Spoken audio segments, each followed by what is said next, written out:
This video is powered by the pros at Pascal Air Plumbing and Electric. Arkansas owned, Arkansas operated. GoPascal.com. 7. McFadden, Peyton Hillis, and that was Felix Jones.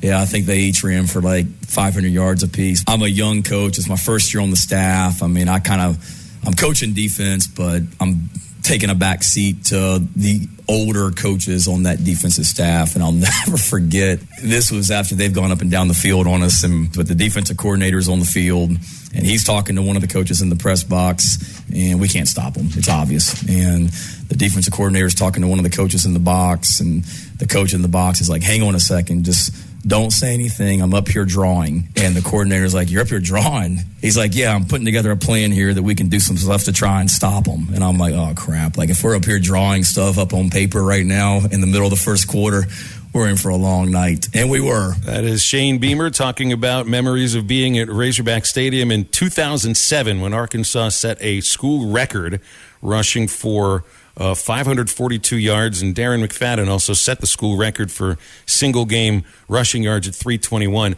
Todd Ellis was on the call that day for South Carolina radio. He'll be on the call this Saturday as well, and he joins us on halftime right here. Todd, appreciate your time today. How are you? I'm well. Good to be with you guys. I wish you would have introed or reminded me of maybe Kenny McKinley's post pattern over the top to break the game open in Arkansas, as opposed to the day where all I was doing was calling 60-yard runs by those guys. Maybe couple of those guys were the best football players I had seen in college at the time. I mean, and I've seen a lot of college football players, and those tailbacks were unbelievable on those teams. Well, we'll let the South Carolina radio host ask you about the good memories. Yeah, I don't think we'll bring those up just yet, but. You know, I mean, I'm sure you have plenty of memories of, calling Arkansas, South Carolina football games. I know you never played against Arkansas when you quarterbacked the Gamecocks back when they were still independents, but it's good to see these two teams on the schedule again. And, once the schedule changes, probably see each other a bit more often. It's just a little bit jarring for a series that was on from 1992 through 2013 every single year, and now it's just the second game these teams meet in the last 10 years. Yeah. It is very strange. I have some great memories. First of all, Arkansas is a great program, fun to watch as a fan of college football, where it always starts with me there. I love the Gamecocks, and obviously with my loyalty there, I don't shy from it too much as a former player and someone been involved for 30 years. But I love good college football, and there's great traditions and good football that has come from and those programs. And I remember really loved going to Little Rock. We were playing games over there, and Lou Holtz would moan and groan about the loudness of the stadium, and you ride through the park to get there with the football team, and somebody's burning a couch over in one place, and then they got a white tablecloth tailgate going on right in another place, and it's a wonderful environment. And obviously when they did what they did to the stadium there in Fayetteville, it's one of the tops in our trips around the Southeastern Conference and beyond. So love coming around. It's been great athletes as a part of the programs, and look forward to it again. Well, it's your impressions of what you saw against Georgia State. And obviously Carolina had a great day on special teams, might have struggled to stop the run a little bit and kick the offense into gear a little bit more in the second half. We've had a couple of callers think that the Gamecocks didn't open things up necessarily because, they're kind of hiding some things for the Razorbacks and for the rest of the SEC. Was that your sense also in last Saturday's game? It's always hard when I'm thank goodness I'm able to go out to practice. Coach Beamer allows me to do that, and obviously I keep most of the stuff I see to myself, and certainly after the game time. But what I do know is that obviously during the time of the summertime that the plethora of play calls that we have that would be a little more creative than what we saw on Saturday has been put in and is prepared to go. When they utilize those, I have no idea or otherwise. And I'm not saying there's going to be some dramatic changes or that we held things back purposely. I'm just saying I know that the game planning, if you go back, if you're an Arkansas fan, you're saying, what maybe could you expect? If you go back to North Carolina, the Duke's Mayo Bowl, much more creative. We were a little more settled at quarterback, had a little more time to install everything. And I think we came at you from a couple different areas. I did think the play calling was a little vanilla for Coach Satterfield on Saturday night, but I also give Georgia State credit that this is not your mom's Sun Belt Conference opening opponent that maybe we've come to expect. We talk about Southeastern Conference football. Very good football team, 18 of 22 returning starters that won 8 games a year ago. Sean Elliott wanted this badly. 20 guys on the roster from the state of South Carolina that are playing at this GSU team. And we all expected exactly what occurs. But for the block punts, I would not have been shocked at all to see this to be a 10-point ball game. But, like all good things in coaches, I'm sure that they were measuring what do we need to do to win the ball game versus what do we need to show to try to continue to be prepared for SEC play. Because it's not only the Razorbacks. This Friday we got the Georgia Bulldogs. This Saturday we got the Georgia Bulldogs next Saturday. So you're talking about the meat of the schedule that could really determine your entire year in these next 2 ball games. No doubt about that. And you mentioned the idea of being settled at quarterback during the Mayo Bowl last year, and it was amazing to see what Coach Beamer and the staff and that team did, winning 7 games with 4 different quarterbacks, and sometimes you had a walk-on lining up there. They're settled at quarterback now. You go out and get, big Spencer Rattler, 5-star, good record at Oklahoma, lost the starting job last year. But it's, to be settled at quarterback, but also to view that quarterback as like like the dude on the team, like the team leader. KJ Jefferson kind of, I think he took that role pretty quickly in the first game last year against Rice, and now it's unquestioned. And we saw that, big plays at big moments against Cincinnati. Do you feel that's how Rattler is viewed right now by Carolina, or does it take more time than just one game? Because they kind of need to see it on the field, right? Right, without question. And a good question. How fast can these kids do it nowadays? So one thing about it, the type of quality players you're talking about, they're used to being the man. So it doesn't matter if they're playing on a middle school team or the high school team. They've been the man their entire career, so they walk into every place like they own it, like they should. I mean, who wants a quarterback who doesn't look like they're the guy in the room that knows he's going to play? And Spencer Rattler does that.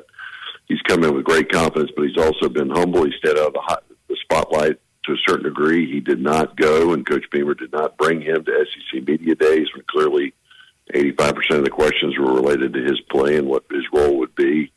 He's the former number 1 recruit in the country out of high school. He was a Heisman Trophy candidate. He's 15-2 at Oklahoma, 2-2 at the time he loses his job, and his numbers were excellent. Caleb Williams is now transferred from Oklahoma. The guy that beat him out, he was also a number 1 recruit in the country at quarterback. So I don't read much into the past. I know this guy's got the skill set. I've been watching quarterbacks and playing the game for 30 years. Just like Jefferson, he can move. He's got the balance under him. He's always in good position to throw the football. I think Spencer's earned the job, and it'd be tough to pry it away from him right now. And really Saturday night, while he made some mistakes, not many, and he also just proved to me that he has that wide-ranging skill set that we can go a lot further with than we could a year ago. Mm-hmm. As with Shane Beamer being the coach of South Carolina, it feels like he has brought a fresh air into that program, and he kind of had a slight from Coach Stoops talking about climate versus culture. How has South Carolina fans really taken to Shane Beamer? And, Mark Stoops basically saying that all the glasses and fun, all that stuff, that's all climate, it's not culture. Is he establishing a real culture at South Carolina, and what is it? Yeah, I'm not a big, quote, culture guy. Mm-hmm. I mean, I don't know how you define that. There's so many different ways. What I defined is, are you relating to players? Are you relating to recruits? And are you engaging your fan base? I mean, that's the job. I mean, that is the job. And I think Shane Beamer is doing that on a massive level. He is an incredibly personable guy. I mean, everyone you meet from a CEO, he's got that Bobby Bowden mentality that he can sit on the back porch with you if you're in Northwest Georgia, or he can go into a corporate board meeting and handle himself and trying to raise funds. He's also meticulous and kind of tough on his coaches, which is a great balance and trait. I think you got to have that. And there's very few of them. All of us, you guys have been around the game long enough, I'm sure, to realize we've met coaches with those skill sets individually, but they're rarely collectively together. Now, at the end of the day, we all know what this is about. You got to have the stars to make it play. All these guys can coach. There's a reason we're paying them a couple $1 million a year. So who has the best players? And you've got to do that through what Shane has taken advantage of. That is his skill set in being a personable, likable guy, and also social media. He's pretty damn good at that. He also has hired a guy here who's really was one of the first ones. We've had him on the program for a long time, but he's one of the first ones to create it. Stole him back from Alabama. He was a South Carolina grad and went to start doing the social media and all their video and content and stuff, and Justin King. And the two of them have great instincts related to that. I'd say a lot about Coach Stoops. I have tremendous respect for his program at Kentucky. I think they're one of the teams really in the last 10 years that everyone knows their identity. You never question what are they good at, what do they do, what are they trying to do. I respect him for that, but nobody would ever call him a social media genius and a very personable guy with dealing with the media. I don't know that he's not a personable guy one-on-one, but I think y'all understand what I mean. So no, I get you. When he should stay in his lane, stay in his lane. And he probably did that, on the heels of, he's getting ready to go to media day, sees this video hit. He's a competitive guy. I appreciate, his response. It probably slipped out. I'm sure he was thinking it. I'm sure there were other coaches thinking it. But, it's rare that they dip into somebody else's program. And, Shane does a good job with it. But we all know it doesn't matter if you don't get the results. Mm-hmm. And speaking of results, what is there, a certain number, I think, that of wins that fans really feel like the success and the program is building off of last year's bowl win against North Carolina? Is it 7 regular season wins? Is it 8? I mean, what's kind of the number that most people in South Carolina are kind of aiming at? Is like, if we hit this, then we really are on a good trajectory with Shane Beamer. And for this year, you mean? Yeah, for this year. Specifically for this year. Yeah. I don't think there's a set. You're probably in that range that you're talking about. Our crowd can be tough in South Carolina. We're one of the only few shows in town. There's not pro sports. It's just us and Clemson, basically, if you're into big-time athletics. And we got other great smaller programs that sometimes you don't even want to play. But so there is a lot of attention to it. But our crowd's pretty good as long as you're showing improvement. And that doesn't always necessarily mean in the record. And I think if we found a way to get back to 7 wins, maybe 8 in a bowl game, that would be a very good year for South Carolina based on the schedule. But, we upset Auburn last year. Florida was a mess by the time we played them, but we upset them based on talent and did a lot of good things and really crushed and embarrassed North Carolina in the bowl game. So that helped us leapfrog us into another one. But we're probably missing a couple of real playmakers to make a run beyond that, and I think that would be reasonable amount for people to expect. Todd Ellis is with us. He's play-by-play on the South Carolina Football Radio Network and also was at quarterback for them, starting for 4 years as a freshman all the way up through his senior year. Todd, I mean, you got the pipes. Did you have these pipes as a quarterback? Did you see radio as your future? Because it's pretty rare for, the guy that started at quarterback to be the play-by-play. He's usually the color analyst. Yeah, I don't know that there's many. There is some out there. I've heard from a couple of them over the years. I don't know how many there are out there now, but back in the 80s when I was playing quarterback and Joe Morrison's your coach, he's not like the coaches today. He was a 14-year veteran in the NFL. He was a man of few words. So when it came time to work the podium, they sent me up there a lot of times. I think that was great training, being a quarterback, speaking on my feet, getting things done.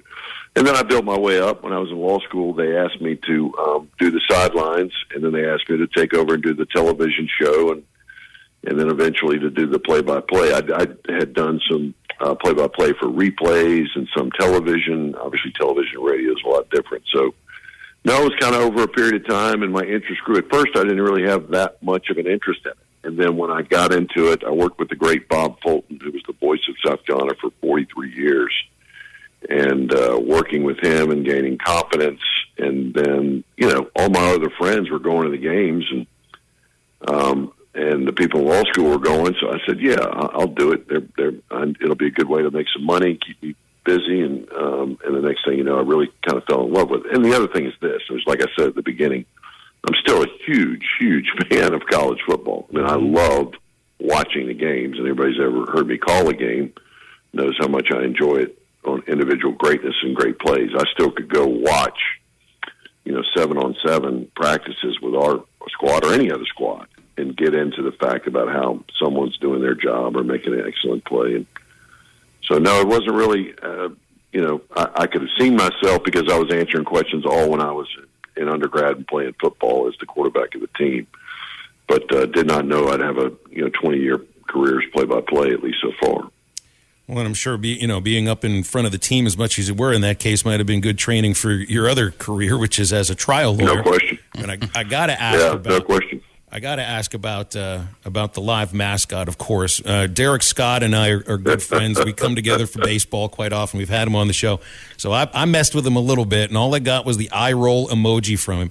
You guys at Carolina had to be just sick and tired of this whole – I mean, it was like a national story. Some people are making fun of it and stuff like that. But now the long Palmetto State nightmare is over, and it's Sir Big Spur again.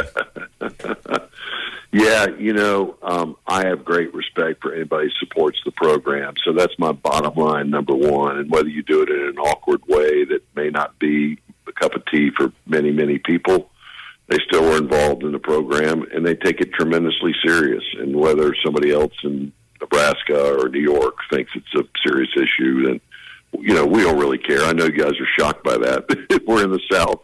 It's kind of our own deal. Whatever we think is important, we're going to think is important. But, it's not my it's not my thing. Cocky is our mascot. Has been number one in the country many, many times during his career. As for those people who vote for the top mascots, and Sir, I can't remember his name actually, but Sir Spur or Sir Big Spur is kind of somebody's an afterthought. But listen, it's a long summer.